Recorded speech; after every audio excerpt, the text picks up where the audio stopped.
जनता त्रस्त है और मुख्यमंत्री मस्त है।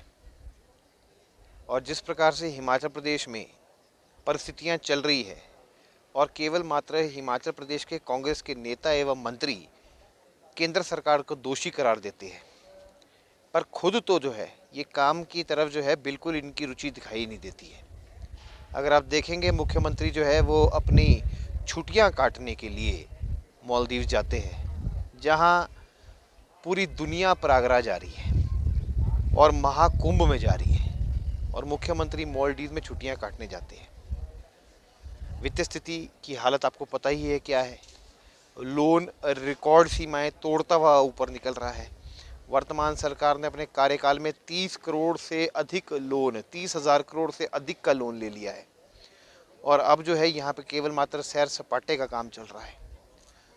मैं कहना चाहूँगा कि हाल ही में मुख्यमंत्री ने अपने हेलीकॉप्टर की सेवा जो है वो केवल मात्र शादी समारोह के लिए रखी, एक टैक्सी बना के रख दिया। हेलीकॉप्टर हमीरपुर, कांगड़ा, चंडीगढ़, दिल्ली केवल मात्र शादी समारोह में उपस्थिति दर्ज करने के लिए इस्तेमाल हो रहा है। तो ये हेलीकॉप्टर जो है ये शादी वाला हेलीकॉप्टर करार करना पड़ेगा, और अब ये घूमने चले गए। देखिए, जहाँ तक आपने ये देखा होगा और पढ़ा भी होगा, आपके माध्यम से ही प्रदेश की जनता को भी ये पता है कि ये उनका व्यक्तिगत दौरा था।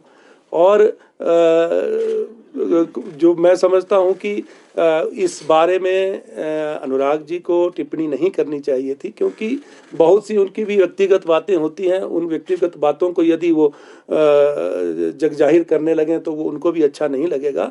तो ये कौन कहाँ जा रहा है, क्यों जा रहा है, इन बातों को छोड़कर उनका ध्यान जो है हिमाचल प्रदेश के अधिकार जहाँ जो है वो, और हिमाचल प्रदेश के जो हित जहाँ पर जिन हितों पर जो आक्षेप हो रहा है उनके बारे में चिंता जो है उनको ज़्यादा करनी चाहिए। क्योंकि 2 वर्ष से हम भी ये कह रहे हैं कि आप जो हमारी आपदा की राशि है, जो प्रभावित परिवार हैं, जिनको हमने प्रदेश सरकार ने माननीय मुख्यमंत्री जी के नेतृत्व में 4,500 करोड़ रुपए का पैकेज जो मुहैया करवाया, लेकिन अभी भी बहुत सा राहत कार्य जो है बाकी पड़ा है। आप उसके बारे में चिंता करें।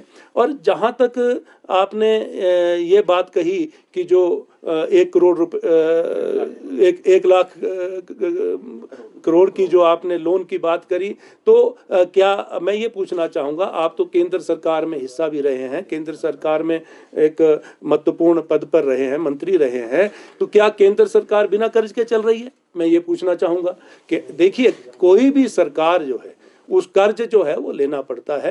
और ये जो कर्ज हिमाचल प्रदेश की बात आप कर रहे हैं, तो जो कर्ज प्रदेश सरकार ने इन 2 वर्षों में लिया, उसमें अधिकतर जो पैसा वापस जो गया है, जो कर्ज इसलिए लेना पड़ा, जो आपके द्वारा जो हमें लायबिलिटी छोड़ी गई थी, जो राशि जो आपने विरासत में जो कर्ज हमें दिया था, उसके ब्याज पे उसका ब्याज चुकता करने के लिए हमें कर्ज लेना पड़ा।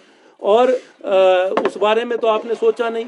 आपने अपने समय में यहाँ पर जो रेवेन्यू जनरेशन के बारे में नहीं सोचा। आज माननीय मुख्यमंत्री जी के नेतृत्व में प्रदेश सरकार रेवेन्यू जनरेशन की योजनाएं लेकर आ रही हैं, तो आपको जो है वो पच नहीं रहा है।